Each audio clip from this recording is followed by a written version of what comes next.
السلام علیکم ورحمۃ اللہ وبرکاتہ۔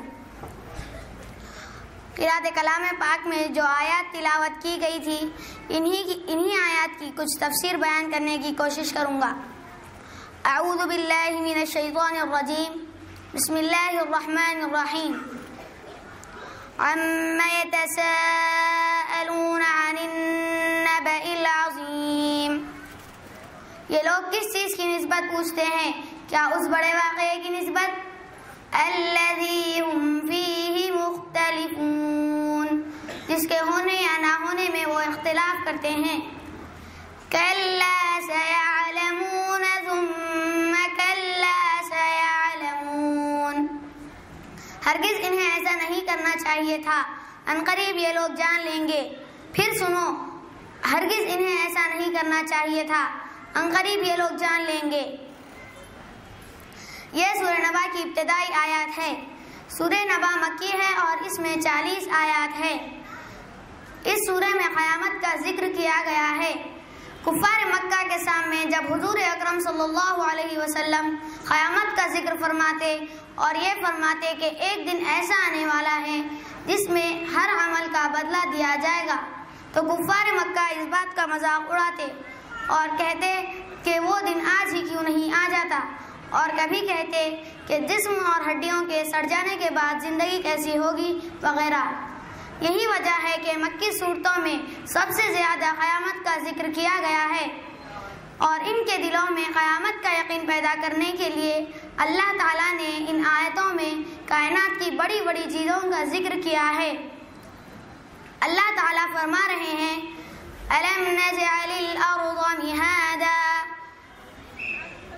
وَالْجِبَالَ أَوْتَادًا، کیا ہم نے زمین کو فرش اور پہاڑوں سے میخی نہیں بنایا؟ وَخَلَقْنَاكُمْ أَزْوَاجًا، اور ہم نے تم کو جوڑے جوڑے پیدا کیا۔ وَجَعَلْنَا نَوْمَكُمْ سُبَاتًا، اور ہم نے نیند کو آرام کا سبب بنایا۔ وَجَعَلْنَا اللَّيْلَ لِبَاسًا، اور ہم نے تمہارے لیے رات کو پردہ بنایا۔ وَجَعَلْنَا وَبَنَيْنَا فَوْقَكُمْ سَبْعًا شِدَادًا، اور ہم نے تمہارے اوپر 7 مضبوط آسمان بنائے۔ وَجَعَلْنَا سِرَاجًا وَهَّاجًا، اور ہم نے آفتاب کو روشن چراغ بنایا۔ وَأَنزَلْنَا مِنَ الْمُعْصِرَاتِ مَاءً ثَجَّاجًا، اور ہم نے پانی بھرے بادلوں سے زور کا مہ برسایا۔ لِنُخْرِجَ بِهِ حَبًّا وَنَبَاتًا وَجَنَّاتٍ أَلْفَافًا، تاکہ ہم غلہ اور طرح طرح کی سبزیاں اور گھنے باغ زمین سے نکالیں۔ حقیقت یہ ہے کہ اسلام میں دنیا کی زندگی کی بھی اہمیت رکھی گئی ہے۔ حضور اکرم صلی اللہ علیہ وسلم کا ارشاد ہے، الدنیا مزرعۃ الآخرہ، یعنی دنیا آخرت کی کھیتی ہے۔ انسان جو بھی عمل یہاں کرے گا اس کا عمل اس کو وہاں ملے گا۔ خالق کائنات نے انسان کی فطرت کچھ اس طرح بنائی ہے کہ ہر شخص کو اچھے اور برے کی تمیز ہے، اور ہر شخص کو یقین ہے کہ ہر عمل کا کچھ بدلہ ہے، اور اچھے عمل کا اچھا اور برے عمل کا برا بدلہ ملے گا۔ اسلام کا عقیدہ ہے کہ ایک دن کائنات کا نظام ٹوٹ جائے گا اور ساری دنیا درہم برہم ہو جائے گی، پھر نئے رنگ سے زندگی شروع ہوگی۔ سب لوگ اٹھ کھڑے ہوں گے اور حشر کے میدان میں جمع ہوں گے۔ اللہ تعالیٰ حشر کے میدان میں تجلی فرمائے گا اور اس کے سامنے ہر عمل کا ذرا ذرا بدلہ دیا جائے گا۔ ہر عمل کا بدلہ دیا جائے گا اور اچھے اعمال والوں کو جنت میں ڈالا جائے گا اور برے اعمال والوں کو دوزخ میں ڈالا جائے گا۔ یہ ہے جزا و سزا کا دن۔